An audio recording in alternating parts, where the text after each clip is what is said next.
Olá a todos, aqui é o Gabriel Meisner, editor do AgroResearch. Estou aqui novamente com o Finho Levi, CEO do AgroResearch, e dessa vez com o Fernando Sampaio, no projeto PCI, uma estratégia do governo do Mato Grosso, construída junto aos atores da sociedade civil, que corresponde à sigla PCI, a produzir, conservar, incluir, aumentando a produção de alimentos com conservação do meio ambiente e inclusão da agricultura familiar e povos tradicionais na cadeia produtiva. E hoje nós vamos falar sobre esse tema todo do desenvolvimento sustentável no agro e bioeconomia com o Fernando Sampaio. Tudo bem, Fernando? Olá, gente. Tudo bem? Obrigado pelo convite. Obrigado a você. Obrigado por ter aceito o convite, Fernando. Eu acho que a primeira coisa que eu acho que seria interessante a gente conversar é que você nos explicasse o que é o PCI, né, por ser um arranjo, eu diria que ele é um arranjo de stakeholders, né, que envolve o setor privado, o Estado do Mato Grosso, organizações não governamentais, a própria população, né, e que foi implementado por um governo, né, o governo anterior do Mato Grosso, e que continua na sucessão lá no Estado, né, mostrando que apesar de ter sido uma iniciativa do governo, ele tem uma característica de política de Estado, o que é uma novidade interessante em relação a um capitalismo consciente, né, a produção associada à valorização dos ativos ambientais, conservando-os, né, e a inclusão das pessoas, né, agricultura familiar e tudo mais. Então, a gente enxerga o PCI como uma inspiração a ser reproduzida, né, porque ele quebra um pouco a barreira entre esses entes da sociedade, especialmente no momento de polarização, né, envolvendo secretarias de Estado, representações de ONGs, muitas empresas, né, apoiando vários projetos diferentes, cada um com a sua característica por toda a extensão do Mato Grosso, e isso acontecendo no estado que é o primeiro PIB do agronegócio, né, e que pretende conservar 60% do seu bioma. Eu acho que ele é uma iniciativa bastante diferente e interessante para a gente conhecer melhor, né? Então, queria que você desse um overview, assim, como é que isso funciona, né? Quer dizer, apesar dele ter sido lançado por um governo, ele virou uma política de Estado, mas tem um instituto privado que agora toca esse projeto, né? Como é que é essa evolução e como é que, especialmente aqui do ponto de vista do setor privado, né, da pegada do AgroResearch, como é que as empresas apoiam e se beneficiam, né, com o desenvolvimento sustentável, com agro mais ESG dentro dessa iniciativa. Tá. Bom, vamos lá explicar um pouco, né, a PCI ela é o que a gente chama hoje de uma abordagem jurisdicional para o desenvolvimento sustentável. Então, como é que isso funciona? Primeiro, a gente parte de uma jurisdição, né, de um território com um limite político definido, no caso o estado de Mato Grosso, e a gente coloca na mesa esses diferentes atores que atuam nesse território. Então a gente tem o governo com diferentes agências, secretarias de Estado, você tem empresas que têm operações aqui, né, que estão comprando carne, comprando soja, madeira, outras commodities. Você tem os produtores rurais, né, que detêm de fato, né, a terra nas suas propriedades, mas também tem outros elementos nessa paisagem, né? Você tem povos indígenas, você tem agricultores familiares, você tem a sociedade civil organizada, né, ONGs que trabalham com esses setores todos. Então a ideia é colocar todo mundo na mesa e pensar nesse território, onde é que a gente quer estar daqui a 10 anos, daqui a 15 anos, e apesar das diferenças todas de interesse que existem algumas agendas consensuais. Então, qual que é esse consenso mínimo, né, onde a gente consegue colocar todo mundo para trabalhar junto? E a PCI nasceu dessa discussão, né, para criar essa visão compartilhada sobre esse território. Então, a gente tem alguns consensos, né, que foram atingidos. Primeiro, a gente consegue produzir mais, né, dá para melhorar a produção, seja aproveitando melhor as áreas já existentes, ou seja, melhorando produtividade, né, fazendo integração, enfim, a gente consegue atender a demanda que vai ter do mercado doméstico, do mercado internacional, e ao mesmo tempo a gente consegue conservar esses ativos ambientais que o Estado tem, né, acabar com a ilegalidade, regularizar todo mundo, implementar o Código Florestal, criar mecanismos, né, de pagamentos por serviços ambientais, e aí tem o I da inclusão, né, apoiar também essas cadeias da agricultura familiar, essas populações tradicionais, para que elas participem desse processo de desenvolvimento econômico. Então, a PCI ela nasce como, né, esse grande conjunto de metas de longo prazo para Mato Grosso, onde todos esses atores, de certa forma, eles entram num acordo de que sim, a gente consegue trabalhar para fazer isso acontecer. Né? Então a PCI ela foi apresentada lá na COP em 2015 em Paris como esse compromisso do Estado, mas com essas premissas. Né? Primeiro, o governo não consegue resolver tudo sozinho. Aliás, nenhum ator consegue. Né? Você precisa colocar todo mundo para trabalhar junto. Segundo, a gente precisa de investimentos para fazer isso tudo acontecer. Né? A gente está falando de recuperação de áreas degradadas, restaurar florestas, apoiar assistência técnica. Então, essa transição toda demanda investimentos, mas ela também entrega, né? Ela entrega biodiversidade, entrega redução de emissões, ela contribui para essa agenda toda de mitigação de mudanças climáticas. Então,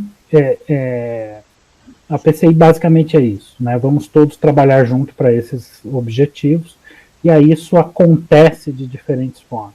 Né? Você tem o governo fazendo o papel dele, que é como é que eu melhoro a fiscalização do desmatamento ilegal, né? Como é que eu acelero os processos de regularização fundiária, regularização ambiental, como é que eu amplio o acesso a crédito, assistência técnica. E você tem o setor privado, né, as empresas que estão atuando nas suas cadeias, os produtores, a sociedade civil, você dá meio que esse norte comum para todo mundo. Né, vamos ajudar isso a acontecer. E a ideia, né, de criar um instituto PCI, na verdade a PCI ela continua sendo uma política, uma estratégia de Estado, e o instituto ele é só um instrumento para ajudar aquilo a acontecer. Né? A nossa ideia é que o instituto ele seja meio que o abrigo dessa governança público-privada, mas que ele também possa servir como um mecanismo para alavancar esses investimentos que a gente está falando.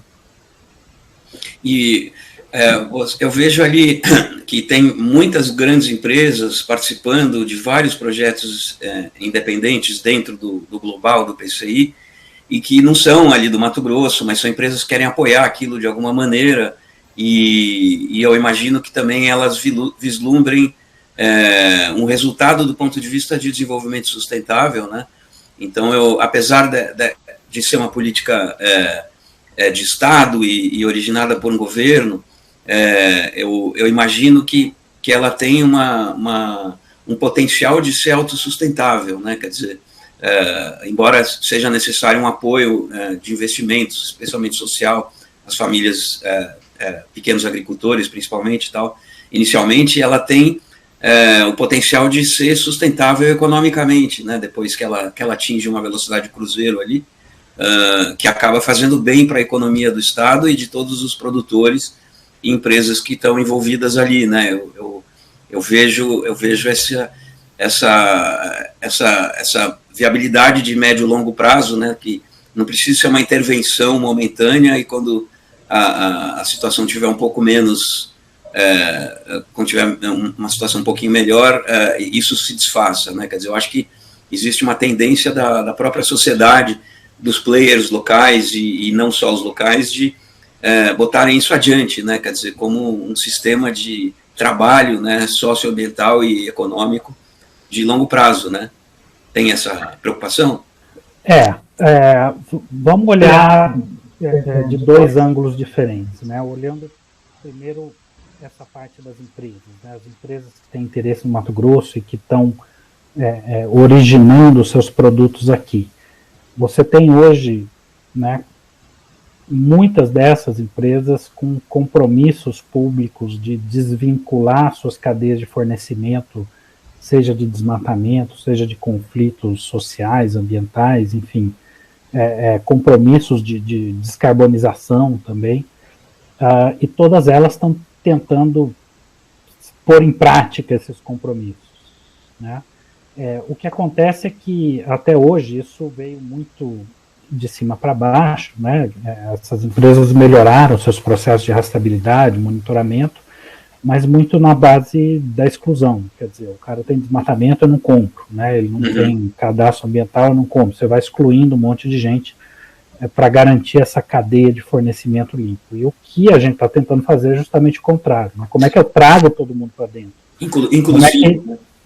Como é que eu transformo o Mato Grosso numa região onde eu consiga diminuir esse risco socioambiental que existe hoje nessas cadeias, para que no fim qualquer um possa comprar qualquer coisa aqui dentro, certo? Quer dizer, não é só inclusivo em relação às partes mais necessitadas socialmente, mas inclusive para os produtores que querem mudar. Dentro das próprias cadeias produtivas, né? Porque você tem empresas, a gente viu isso acontecer no couro, na carne, quer dizer, o cara, ele está, né, um problema tão grande hoje que ele fala, não, se é perto da Amazônia eu nem compro, né? Eu vou comprar minhas coisas no Rio Grande do Sul, na Argentina, em outro país.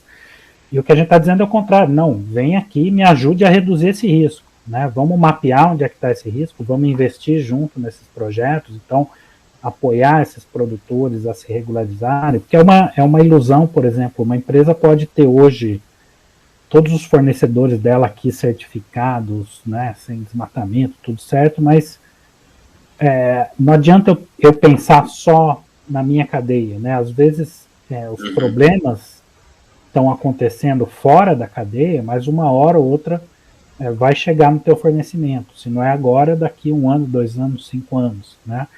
Então, quando a gente atua, né, dessa forma na paisagem como um todo, né, você está diminuindo o problema que essas empresas vão ter em suas cadeias daqui a um tempo. Então, se eu estou trabalhando para diminuir conflito, para regularizar todo mundo, significa que daqui a pouco todo mundo vai ter menos problema e vai conseguir, né, atuar aqui no Mato Grosso. Então, isso olhando do lado das empresas, né? Agora, olhando desse lado de financiamento, a gente fez, né, um estudo agora, inclusive, para identificar esses gaps de financiamento para a gente atingir essas metas, e lógico, é um número, né, gigante para 10 anos, são mais de 30 bilhões de dólares para 10 anos, com um território do tamanho do Mato Grosso. Só que, assim, a gente está falando de diferentes fontes de financiamento. Uma coisa é o orçamento do Estado, né? O próprio Estado está investindo em fiscalização, em regularização, em assistência técnica pública. Então, o Estado já tem uma série de investimentos planejados que ajudam a PCI a acontecer. Você tem crédito rural disponível, do Pronaf, do ABC, né, que podem apoiar também essa transição que a gente quer. Você tem investimentos privados que os próprios produtores estão fazendo, ou que empresas estão fazendo, né? Você tem fundos de impacto atuando em Mato Grosso, e você tem um outro mundo que está começando, que é o das finanças de carbono. Né? O Mato Grosso, ele, pela primeira vez, a gente conseguiu captar recursos internacionais com o carbono da redução do desmatamento aqui do estado, e é um dinheiro que está sendo investido, né, para apoiar indígenas, produtores, né, e apoiar as políticas públicas que nos interessam. Então, é uma combinação de diferentes fontes, né, e um pedacinho disso é recurso de cooperação internacional, né, que a gente usa para destravar alguns gargalos. O Mato Grosso hoje tem parceria com a Alemanha, com o Reino Unido, com a Holanda, né, tem recursos da Agência Francesa de Desenvolvimento apoiando projetos aqui, enfim, uma série de parcerias com as agências da ONU para empregos verdes. Então, você tem um monte disso acontecendo também, e que é importante, né? Pode ser uma parcela pequena desse recurso total, mas que ajuda a destravar algumas coisas. Legal. E, bom, disso tudo que você está falando, né, várias iniciativas super interessantes, principalmente essa articulação em diferentes setores, né, da sociedade. Agora, a PCI foi apresentada na COP15, né?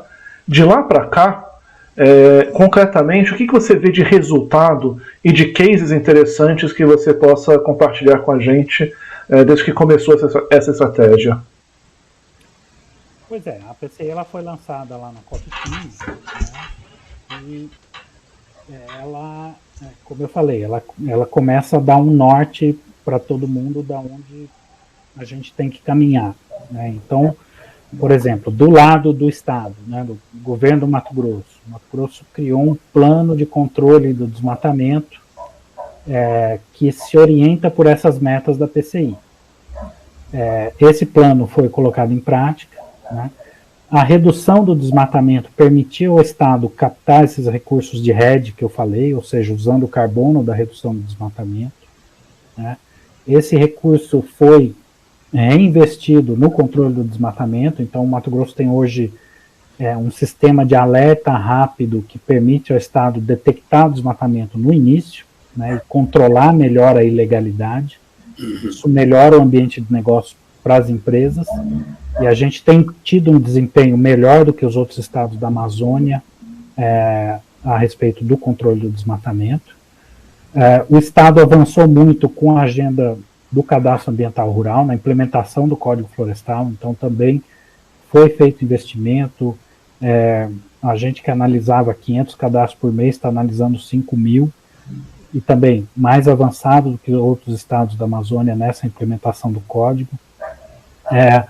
O fato do Estado ter a PCI, o Plano de Controle do Desmatamento e o CAR funcionando, esses 3 pontos eles serviram como base para um projeto com o Banco Mundial, que tinha era um projeto, né, que eles chamam de DPL, que é Development Policy Loan, é um empréstimo para o Estado.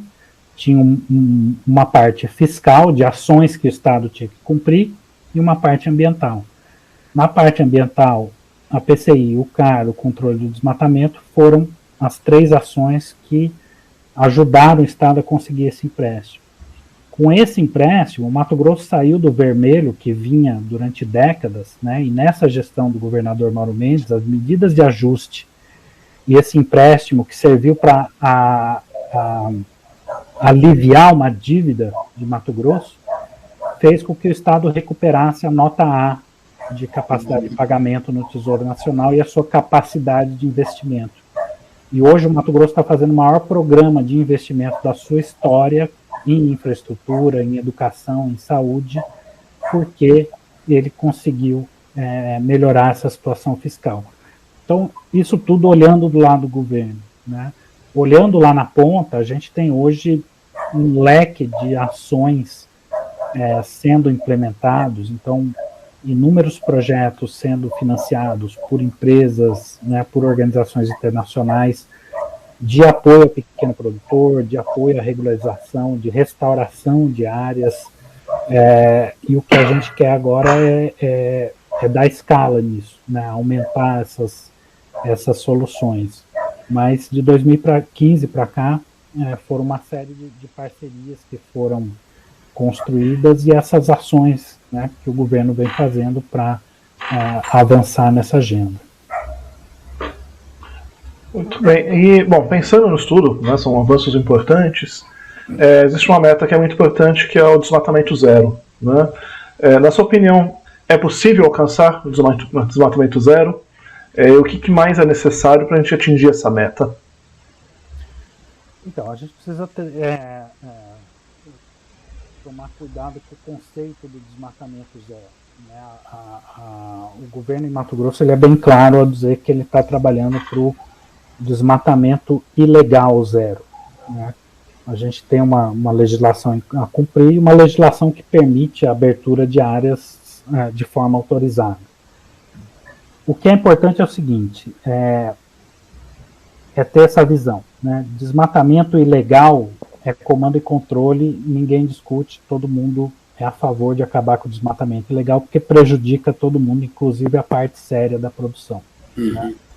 Desmatamento legal, a gente trata com incentivos. Como é que a gente faz para reconhecer né, esse serviço ambiental desse produtor que poderia desmatar e não está desmatando, né? A gente tem hoje um piloto de um projeto chamado Conserve, que já está pagando produtores por esse excedente de vegetação, né, em relação ao que ele tem que manter para o Código Florestal. E a ideia é que a gente pense em mecanismos para tornar isso também uma política permanente, né? Então, avançar contra o desmatamento ilegal e criar esses mecanismos de incentivo para o desmatamento legal. E, além disso, você tem, nessa agenda de implementação do Código Florestal,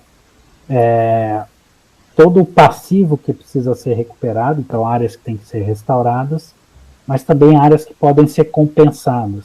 Então, alguém, né, um produtor de soja que não tem uma reserva legal, ele vai poder compensar isso, e também é um mecanismo para manter, né, essas áreas. O Mato Grosso tem hoje 7 milhões de hectares que poderiam ser legalmente desmatados. A gente entende que criar os incentivos, mas também usar a compensação do código vai ajudar a manter essa área em pé, né? E, Fernando, você, como você disse na outra resposta, né, quer dizer, esse arranjo organizado de stakeholders que vocês fizeram lá com o PCI, né, ele é uma solução bastante interessante no sentido de que, para esses estados que têm essa vocação, né, do desenvolvimento sustentável, isso acaba tendo não só um impacto socioambiental e econômico diretamente nas atividades do agro e da terra, mas, como você falou, ele acaba trazendo, por exemplo, um barateamento do dinheiro para captação para o Estado, para investimento em infraestrutura e tudo mais, né? Tem um impacto que vai muito além do desenvolvimento sustentável, né? Como se não bastasse o benefício de ter uma economia de desenvolvimento sustentável equilibrada, né, sendo trazida por um sistema como esse aí. Isso não atrai a atenção de outros estados, outras regiões que têm uma vocação semelhante ao do Mato Grosso? Eu acho que o Mato Grosso ele tem mais viabilidade porque é um estado economicamente muito forte e tal, mas tem outros estados no arco do desmatamento da Amazônia, ou mesmo no Cerrado, que poderiam fazer um arranjo desse tipo e, de repente, imagina você anunciar que finalmente o estado saiu do déficit eterno que tinha lá, graças a um arranjo com essa qualidade, com essa atualidade de valores, né, da bioeconomia, do agroambiental, né? Você sente que existe interesse de outras regiões em pegar um caminho parecido como o do PCI do Mato Grosso? Existe até um intercâmbio bastante interessante entre os estados, né, principalmente aqui na Amazônia. Então, existe um fórum de governadores da Amazônia, né, um consórcio da Amazônia Legal também, dos governos da Amazônia. Eu tenho apresentado a PCI em diversos desses fóruns para outros estados, Tocantins, Amapá, Maranhão, né. O Maranhão tem uma iniciativa inspirada na do Mato Grosso, na região de Balsas, que é a região produtora, né, ali. Soja, né? Então, sim, enfim, você tem hoje no mundo várias regiões implementando essas iniciativas de sustentabilidade jurisdicional. Eu acho que nenhuma tem a escala, né, o tamanho que o Mato Grosso tem. E um dos grandes desafios é sempre esse da questão política, né? Como é que você sobrevive transições políticas. E aqui no Mato Grosso a gente conseguiu fazer isso, não só o governador Mauro Mendes, ele apoiou a continuidade da PCI, como reforçou o papel da PCI, né, assumiu também novos compromissos em relação à descarbonização do Estado, e a gente está criando o Instituto também, meio que para dar essa certa resiliência, porque a ideia do Instituto PCI é que ele é fora da estrutura do Estado, né, o governo ele é convidado a participar, mas ele não é o dono, né, e aí você consegue manter isso ainda que você tenha mudanças acontecendo no governo. Mas, de fato, é uma iniciativa que consegue ser replicada em outros lugares com desafios parecidos. Perfeito. Bom, nós sempre estamos encerrando aqui. Queria saber, Finho, se tem alguma consideração, pergunta final para fazer para o Fernando?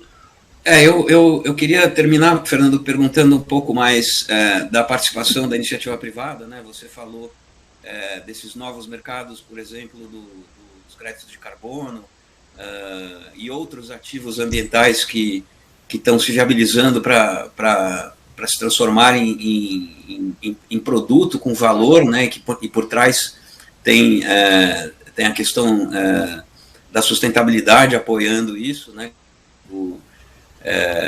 Como é que as empresas vão poder, por exemplo, nas fazendas aí do PCI, do Mato Grosso, né, por exemplo, na área da reserva legal, que no caso da parte amazônica é 80% da área, né, e do Cerrado também é uma área grande, indiretamente você está colocando essas partes preservadas como partes produtivas da fazenda também, né, e conservando elas, né, porque o carbono só vale se ele realmente estiver lá, a floresta estiver lá absorvendo o excedente de carbono e por aí vai. Então, como é que você vê as empresas, os produtores enxergando não só uma fiscalização para ver se eles estão fazendo tudo certo, mas essa condição trazendo a possibilidade deles gerar mais receitas atuando socioambientalmente também? Pois é, a gente está entrando num novo mundo, né, onde essas coisas começam a ganhar valor, e assim, a gente entende que o carbono é o que tem hoje no mercado, mas que outras coisas vão aparecer, biodiversidade, água, enfim, o carbono é só o começo, né, e a ideia é justamente que esses produtores estão lá produzindo soja, produzindo carne, vão produzir todas essas outras coisas também que tem que começar a ser valorizadas. Quando a gente fala, né, de engajar o setor privado a participar de uma iniciativa como a PCI, você tem vamos dizer, um menu de possibilidades, né, e a gente tem tentado criar instrumentos para facilitar essa comunicação com as empresas. Então, uma empresa, ela pode fazer parte da PCI, estar aqui na governança, ajudando a tomar as decisões, né, definindo rumos. Então, a gente tem empresas que estão junto aqui com a gente desde o começo. A Marge, Marfrig, né, você tem Carrefour, JBS, que estão envolvidas aqui. Você tem empresas que estão colocando em prática projetos que ajudam aquelas metas da PCI a acontecer. Por exemplo, você tem uma Singenta que criou um programa para financiar produtores a transformar áreas de pasto degradado em agricultura, que é exatamente uma das metas que a gente tem na PCI. Então, à medida que ela põe isso em prática, o que ela está fazendo ajuda o Estado a avançar nas suas metas, né? Você tem empresas como o próprio Carrefour, né, investindo num projeto para apoiar pequenos produtores a ter uma cadeia de carne rastreada, sem desmatamento. Então, o cara tem assistência técnica, tem apoio na regularização, tem uma rastreabilidade que está sendo implementada, é um programa do Carrefour com a IDH, que é uma instituição holandesa de fomento ao comércio sustentável. Você tem empresas como a JBS, que tem um cara dentro da planta frigorífica que apoia também um técnico que está lá para ajudar o produtor a resolver seus problemas de regularização ambiental. Então, assim, tem um leque de ações possíveis, né, com as quais as empresas podem apoiar uma iniciativa com a PCI, seja investindo junto nesses projetos, né, alinhando a sua estratégia de sustentabilidade com a estratégia do Estado, participando junto, mas às vezes até isso, né, a gente tem falado lá fora, você tem um monte de empresas lá fora que tem compromissos de comprar de forma sustentável, e você tem algumas regiões do mundo que também estão comprometidas a produzir de forma cada vez mais sustentável. Então, esse é o primeiro recado, né? Compre seus produtos no lugar que está tentando fazer a coisa certa, né? Então, essa compra preferencial, e o carbono acho que vai entrar também como parte desse modelo de negócio. A gente tem hoje indústrias de insumo, como por exemplo a Bayer, que tem lá o seu cliente, e aquele cliente aplica uma tecnologia como uma integração, um plantio direto, ele está reduzindo emissões, a Bayer está comprando esse carbono dessa redução de emissões, dessa parte agrícola da produção dele, né? E você vai ter outras, né? O Minerva criou uma empresa para lidar com carbono, você tem outras empresas olhando para isso, porque, enfim, esse produtor que vai conseguir, além de produzir, também gerar esse carbono, ele vai ser mais procurado e mais valorizado, né? Então, é uma situação que eu acho que é de ganha-ganha para todo mundo. Sem dúvida nenhuma, sensacional. Bom, obrigado, Fernando, pelo teu tempo, pelas tuas respostas aí. Como eu te falei, eu acho que isso daí é muito grande, vai ter muitas consequências. Eu espero que a gente possa voltar a conversar mais vezes para entender e apoiar essa iniciativa que pode ser um exemplo de modelo econômico para muitas regiões do Brasil, né? Bom, obrigado pelo espaço aí com vocês e estamos à disposição, né? Muito obrigado, Fernando. Obrigado, Finha, também. Obrigado, valeu, pessoal. Obrigado.